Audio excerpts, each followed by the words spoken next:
da Associação Beneficente Espírita Bezerra de Menezes. Meu nome é Almerinda e eu faço parte do Grupo Espírita Teresa de Jesus. E hoje nós vamos conversar sobre o Livro dos Espíritos, na parte 2ª do capítulo 1, que vai nos falar sobre do mundo espírita, o mundo dos espíritos. E nós vamos nos ater às questões 114 a 127, que nos fala sobre a progressão dos espíritos. E para que nós possamos já ir nos familiarizando com o estudo, nós vamos ler do livro Jesus no Lar, com psicografia de Francisco Cândido Xavier, pelo espírito Nélio Lúcio, a página 207. O texto é o 49 e o título A Jornada Redentora, que nos fala assim: aberta a doce conversação da noite em torno da Boa Nova, a esposa de Zebedeu perguntou, reverente, dirigindo-se a Jesus: Senhor, como se verificará nossa jornada para o reino divino?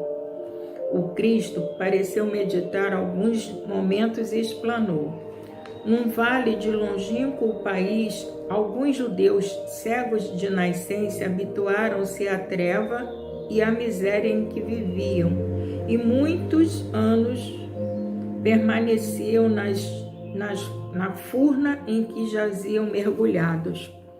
Quando o iluminado irmão de raça por lá passou e falou-lhes da profunda beleza do Monte Sião, em Jerusalém, onde o povo escolhido adora o Supremo Pai. Ao lhe ouvirem a narrativa, todos os cegos experimentaram grande comoção e lastimaram a impossibilidade em que se mantinham. O vidente amigo, porém, esclareceu-lhes que a situação não era irremediável. Se tivessem coragem de aplicar a si mesmos determinadas disciplinas, com abstinência de vários prazeres de natureza inferior a que se haviam acostumado nas trevas, poderiam recobrar o contato com a luz, avançando na direção da Cidade Santa.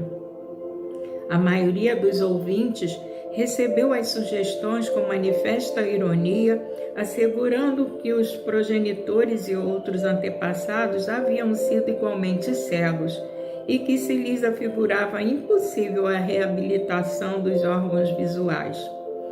Um deles, porém, moço corajoso e sereno, acreditou no método aconselhado e aplicou.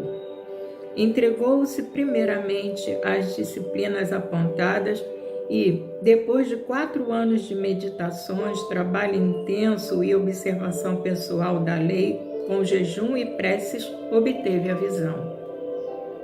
Quase enlouqueceu de alegria. Em êxtase, contou aos companheiros a sublimidade da experiência, comentando a largueza do céu e a beleza das árvores próximas. Contudo, ninguém acreditou nele. Não obstante ser tomado por demente, o rapaz não desanimou. Agora enxergava o caminho e conseguiria avançar. Ausentou-se do vale fundo, mas sem qualquer noção de rumo, vagueou dias e noites em estado aflitivo, atacado por lobos e víboras em grande número. Usava a maior cautela, reconhecendo a própria inexperiência, até que em certa manhã, abeirando-se de um esconderijo cavado na rocha para colher mel silvestre, foi aprisionado por um ladrão que lhe exigiu a bolsa. Entretanto, como não possuía dinheiro, deixou-se escravizar pelo malfeitor que durante 5 anos sucessivos o reteve em trabalhos incessantes. O servo, porém, agiu com tamanha bondade, multiplicando os exemplos de abnegação, que o espírito do perseguidor se modificou, fazendo-se mais brando e reformando-se para o bem, estabelecendo-lhe a liberdade. Emancipado de novo, o crente fiel recomeçou a jornada, porque a ânsia de alcançar o templo divino povoava-lhe a mente. Pôs-se a caminho, distribuindo fraternidade e alegria com todos os viajores que lhe cruzassem a estrada. Mas atingindo um vilarejo onde a autoridade era exercida com demasiado rigor, foi escravizado como sendo um criminoso desconhecido. No entanto, sabendo que seria traído pelas próprias forças insuficientes caso buscasse reagir, deixou-se trancafiar até que o problema fosse resolvido, o que reclamou longo tempo. Nunca, entretanto, se revelou inativo no exercício do bem. Na própria cadeia que lhe feria a inocência, encontrou vastíssimas oportunidades para demonstrar boa vontade, amor e tolerância, sensibilizando as autoridades que o libertaram enfim. O ideal de atingir o santuário sublime absorvia-lhe o pensamento e prosseguiu na marcha. Todavia, somente depois de 20 anos de lutas e provas das quais sempre saía vitorioso, é que conseguiu chegar ao Monte Sião para adorar o Supremo Senhor. O mestre interrompeu-se, vagueou o olhar pela sala silenciosa e rematou: assim é a caminhada do homem para o reino celestial. Antes de tudo, é preciso reconhecer a sua condição de servo e aplicar a si mesmo os remédios indicados nos mandamentos divinos. Alcançado o conhecimento, apesar da zombaria de quantos o rodeiam em posição de ignorância, é compelido a marchar por si mesmo e sozinho, quase sempre, do escuro vale terrestre para o monte da claridade divina, aproveitando todas as oportunidades de servir indistintamente, ainda mesmo aos próprios inimigos e perseguidores. Quando o seguidor do bem compreende o dever de mobilizar todos os recursos da jornada em silêncio, sem perda de tempo com reclamações e censuras, que somente denunciam inferioridade, então estará em condições de alcançar o reino dentro do menor prazo, porque viverá plasmando as próprias asas para o voo divino, usando para isso a disciplina de si mesmo e o trabalho incessante pela paz e a alegria de todos. Então, meus irmãos, depois dessa bela página que já nos coloca o aprendizado do que nós precisamos fazer para ter o nosso progresso espiritual, nós vamos nesse momento elevar os nossos pensamentos a Deus, agradecendo, Senhor, por essa oportunidade de trabalho.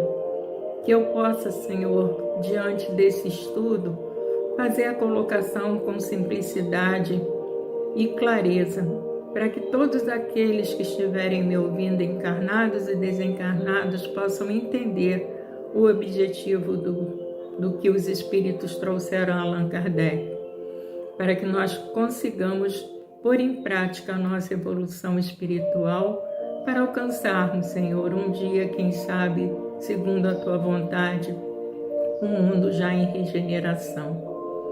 E assim, Senhor, eu também peço por todos os nossos irmãos que estão passando por situações de dificuldades e dor, que eles possam ser acalentados, Senhor, por corações abnegados, que possam se voltar a eles, levando até eles não só o bem material, mas principalmente o espiritual, através dos ensinos do Cristo Jesus, explicando-lhes, Senhor, que tudo passa, e assim esperançar os seus corações desolados. Então, Senhor, nesse momento, eu peço a espiritualidade que possa me amparar, me orientar, me guiar e me conduzir nesse estudo. E eu peço também, Senhor, que todos nós possamos ter ouvidos de ouvir e olhos de ver para o entendimento do estudo. Que assim possa ser. Graças a Deus. Obrigada, Senhor. Então, meus irmãos, nós vamos ver as perguntas 114, como eu já falei anteriormente, da progressão dos espíritos. E Kardec perguntou aos espíritos: os espíritos são bons ou maus por natureza, ou são eles mesmos que se melhoram? Aí os espíritos responderam: são os próprios espíritos que se melhoram, e melhorando-se passam de uma ordem inferior para outra mais elevada. E a gente sabe que há espíritos de várias classes, né? Que são espíritos, no caso, né? Nós vamos até dar uma revisada aqui rapidinho, que são espíritos benevolentes, né? Que a bondade é neles a qualidade dominante. Nós vamos ver espíritos sábios, que distinguem-se, pois, pela amplitude dos seus conhecimentos. Espíritos de terceira ordem, esses que eu li, eu esqueci de falar as ordens. A quinta classe, né, que são espíritos benevolentes. A quarta classe, que são espíritos sábios. A terceira classe, que são espíritos de sabedoria, que as qualidades morais da ordem mais elevada são os que os caracterizam. Segunda classe, espíritos superiores. Esses em si reúnem as ciências, a sabedoria e a bondade. E espíritos de primeira ordem, que são os espíritos puros, que as características deles são nenhuma influência da matéria, superioridade intelectual e moral, sabedoria com relação aos espíritos das outras ordens. Então, nós estamos ainda, né, e tem a primeira classe, a classe única, que são os espíritos que compõem, são os espíritos que a compõem, percorrem todas as classes da escala e se despojam de todas as impurezas da matéria. Mas nós, aqui encarnados, nós fazemos parte da classe dos espíritos imperfeitos, né? Então, por isso a pergunta de Kardec: os espíritos são bons ou maus por natureza, ou são eles mesmos que se melhoram? Aí os espíritos responderam: são os próprios espíritos que se melhoram e, melhorando-se, passam de uma ordem inferior para outra mais elevada. E assim sucessivamente, a gente vai passando de uma ordem para outra. Na 115, Kardec perguntou aos espíritos: dos espíritos, uns terão sido criados bons, outros maus? Aí os espíritos responderam: Deus criou todos os espíritos simples e ignorantes, isto é, sem saber. A cada um deu determinada missão, com o fim de esclarecê-los e de os fazer chegar progressivamente à perfeição, pelo conhecimento da verdade, para aproximá-los de si.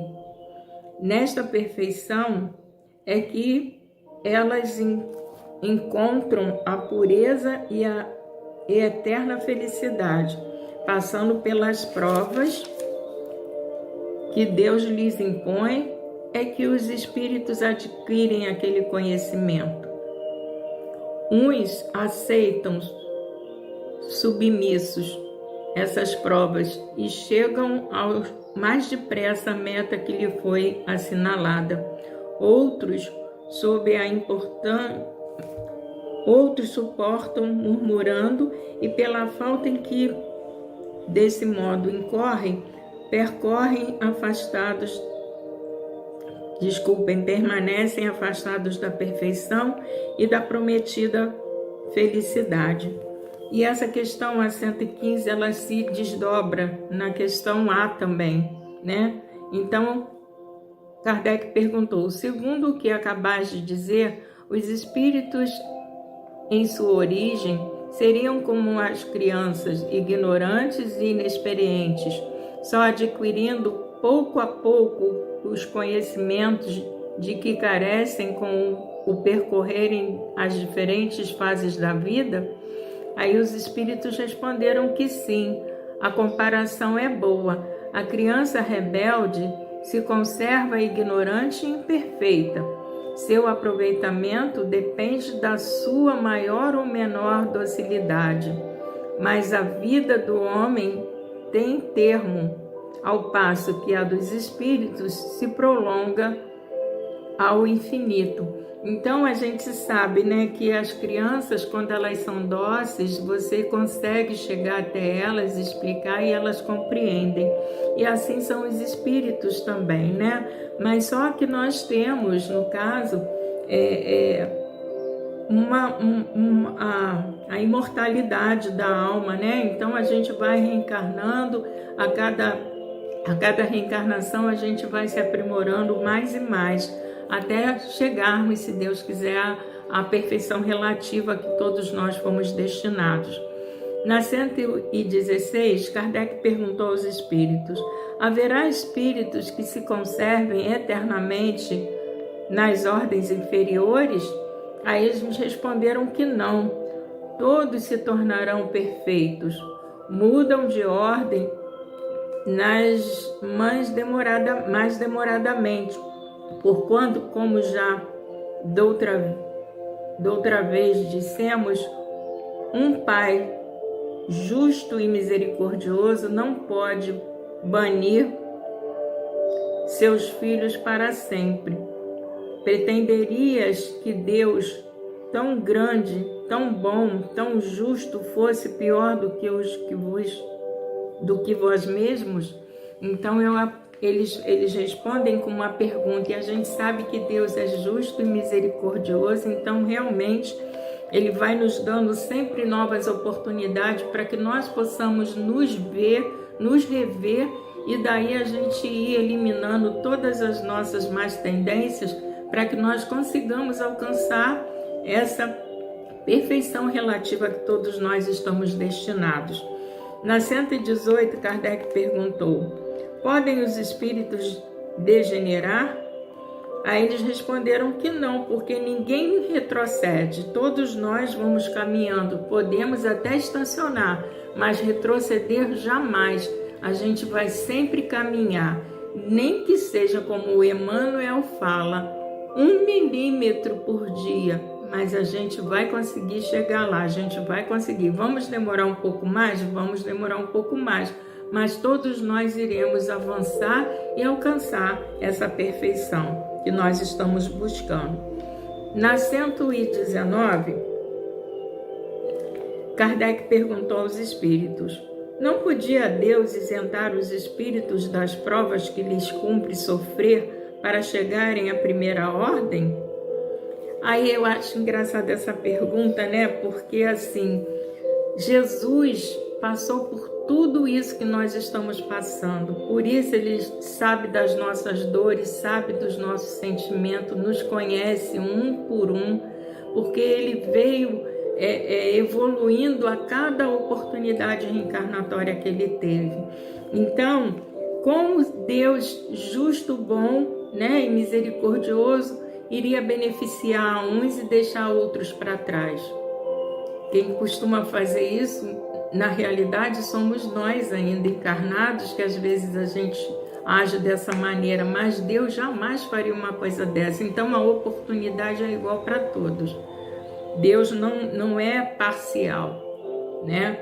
Então a gente sabe que cada um de nós tem a oportunidade de evoluir. Só depende do nosso esforço, de nós nos reconhecermos diante das nossas falhas e buscarmos acertá-las para que nós consigamos realmente essa evolução, né? E dando continuidade aqui, respondendo a pergunta, eles respondem: se Deus os houvesse criados perfeitos, nenhum mérito teriam para gozar dos benefícios dessa perfeição.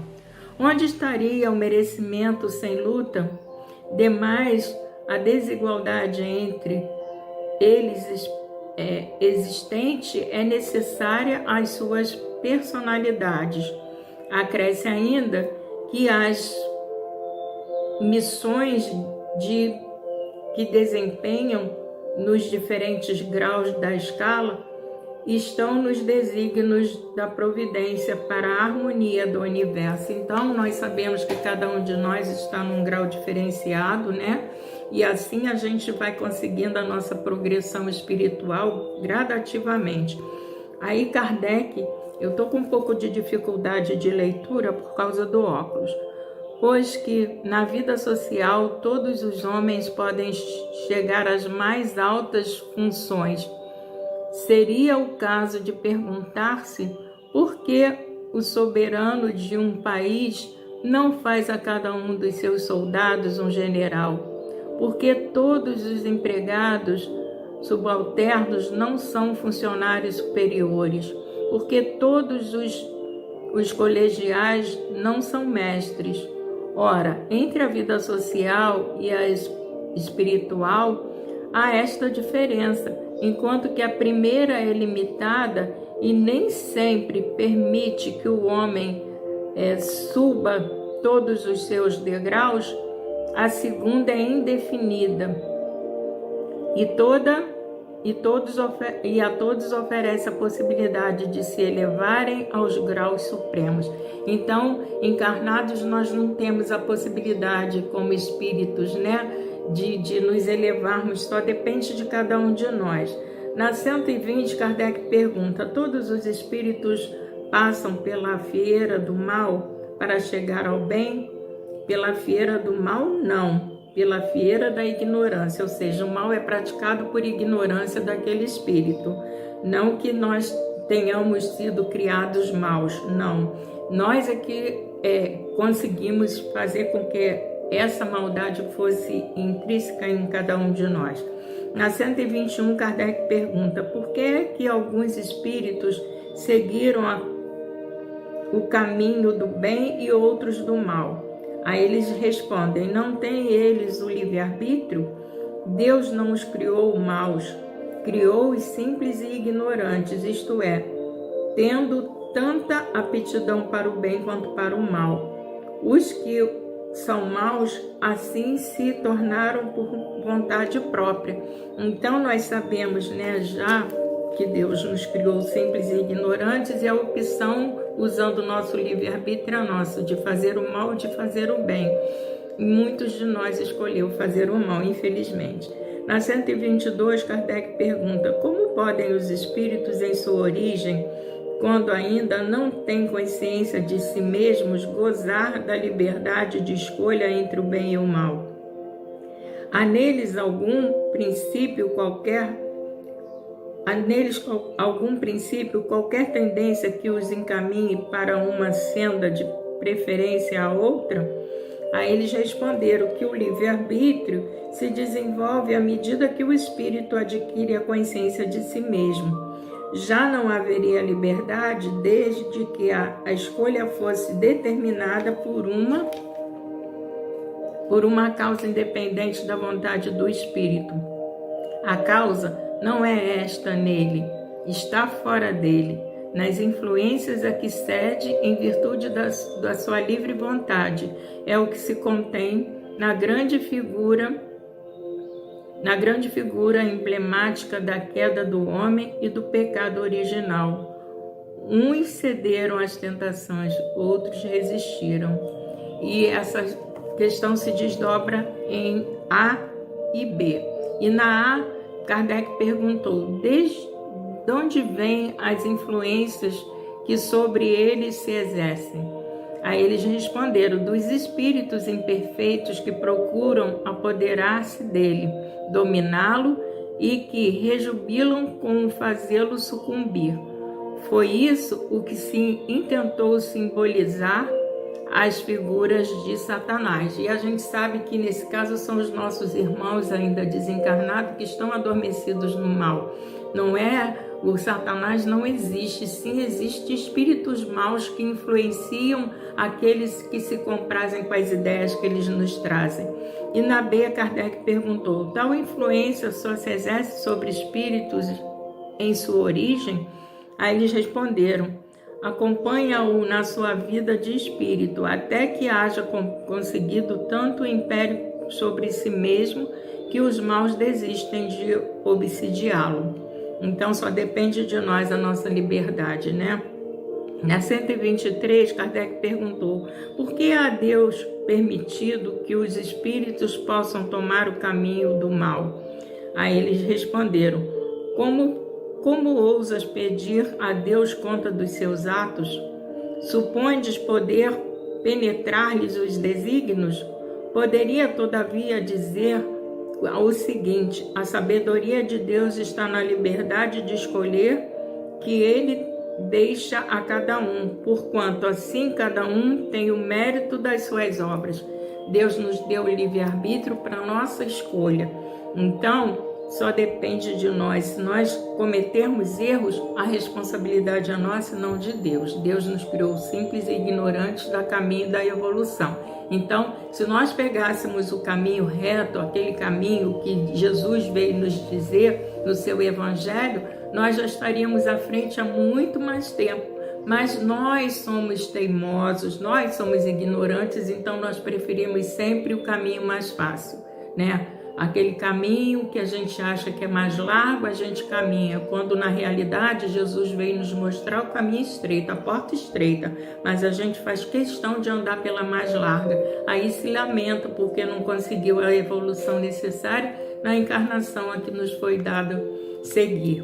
Então nós vamos ver na 123 a pergunta de Kardec. Eu estou olhando o tempo, que eu estou com pouco tempo. Por que a Deus permitido que os espíritos... essa resposta eu já dei, né?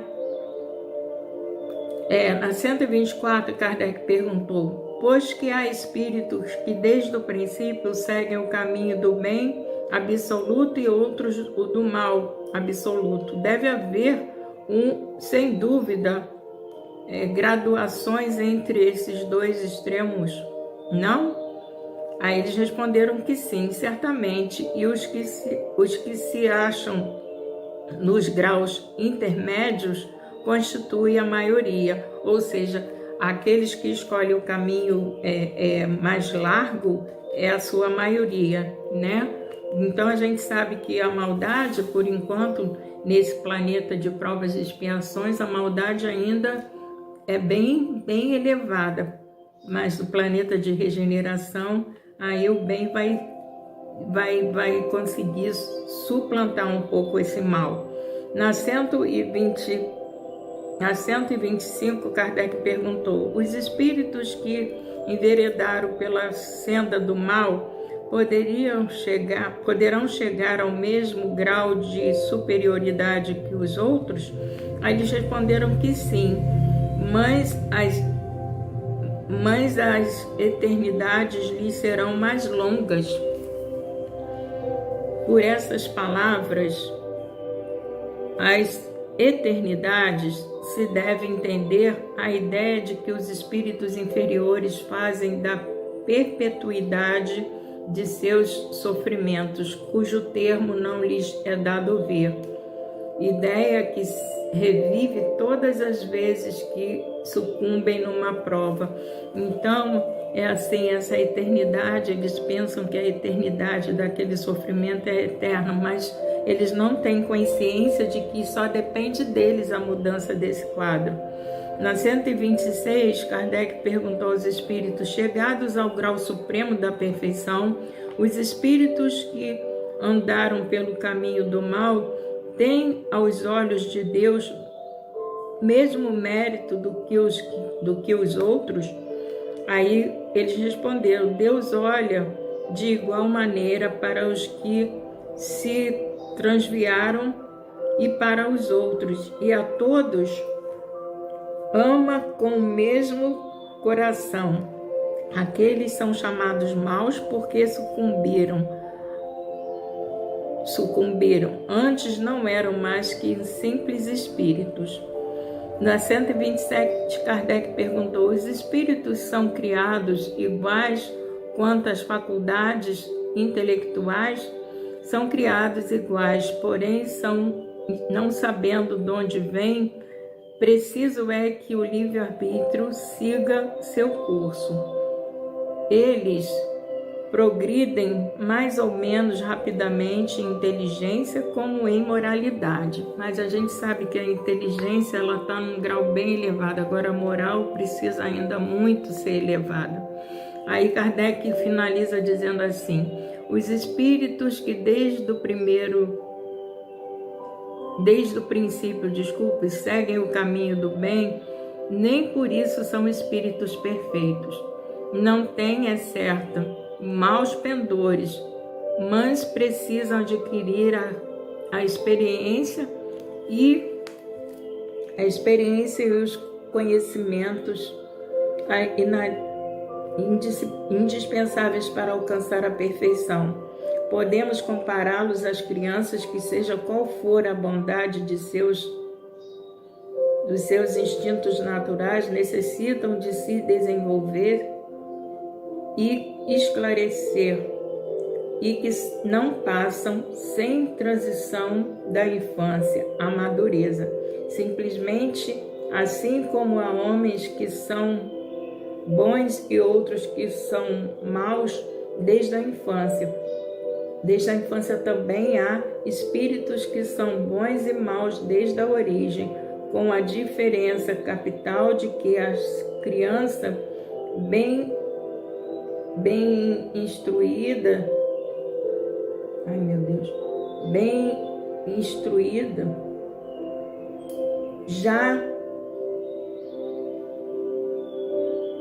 já inteiramente formadas, enquanto que os espíritos ao se formar-se não é nem bom nem mal, tem todas as tendências e toma uma ou outra direção por efeito do seu livre-arbítrio. Então, meus irmãos, o tempo é tão curtinho, não dá para a gente se prolongar mais. Eu espero que eu tenha contribuído de alguma maneira para o entendimento da nossa progressão espiritual, e eu sou obrigada a terminar esse estudo para que ele não fique tão longo, e eu elevo nesse momento meu pensamento a Deus, agradecendo o Senhor por essa oportunidade, que eu tenha pelo menos esclarecido um pouquinho aqueles que nos ouviram, encarnados e desencarnados, e que numa próxima oportunidade, já em reunião presencial, nós possamos falar com um pouco mais de tempo e mais clareza sobre o estudo da noite de hoje.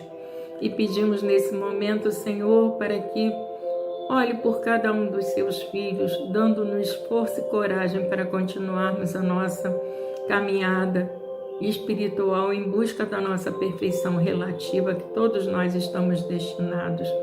E assim, Senhor, que nós possamos seguir as pegadas luminosas do vosso Filho, nosso Senhor Jesus Cristo, para alcançarmos, Senhor, essa perfeição, seguindo as pegadas do Mestre Jesus e levando a quem está à nossa volta junto conosco, se assim eles o quiserem também.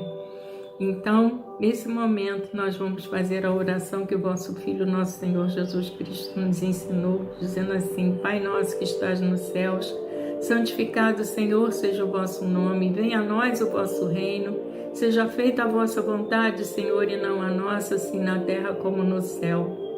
O pão nosso de cada dia, Senhor, dá-nos hoje. Perdoai as nossas dívidas, assim como nós perdoamos aos nossos devedores, e as nossas ofensas, como nós perdoamos a quem nos tem ofendido. Não nos deixeis, Senhor, cair em tentação, mas livra-nos de todo o mal, porque Teu é o reino, o poder e a glória para sempre. Que assim possa ser, graças a Deus. Obrigada, Senhor. Boa noite a todos os irmãos que aqui estiveram junto comigo. Que todos possam ficar em paz e com Deus. Que assim possa ser, graças a Deus.